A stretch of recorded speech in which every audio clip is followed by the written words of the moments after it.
Alam niyo ba yung kwento ng 5 tinapay at 2 isda? Halika pag-usapan natin to. Isang araw habang naglalakbay si Jesus, meron napakaraming tao ang sumunod sa kanya para makinig ng kanyang mga salita. Ito ay tinatayang 5,000 lalaki, hindi pa dito kasama ang bilang ng mga babae at mga bata.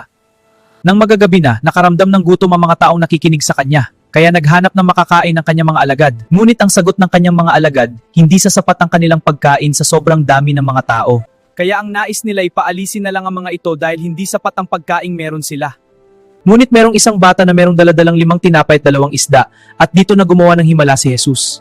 Sa pamamagitan ng 5 tinapay at 2 isda, ang lahat ng tao ay nabusog at sumobra pa ang pagkain nila. Dito ipinakita ng Diyos na mula sa kakaunting bagay ay kaya niya gumawa ng dakilang bagay.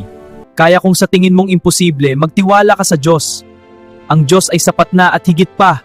Ialay mo sa Kanya kung anong meron ka. At siya ang gagawa ng himala sa buhay mo. Dahil mula sa maliit na bagay ang Diyos ay gagawa ng himala at ang buhay mo ay magiging isang pagpapala sa karamihan. Ako nga pala si Kobe, maraming salamat sa panonood. See you sa susunod na episode. Diyos mabalos!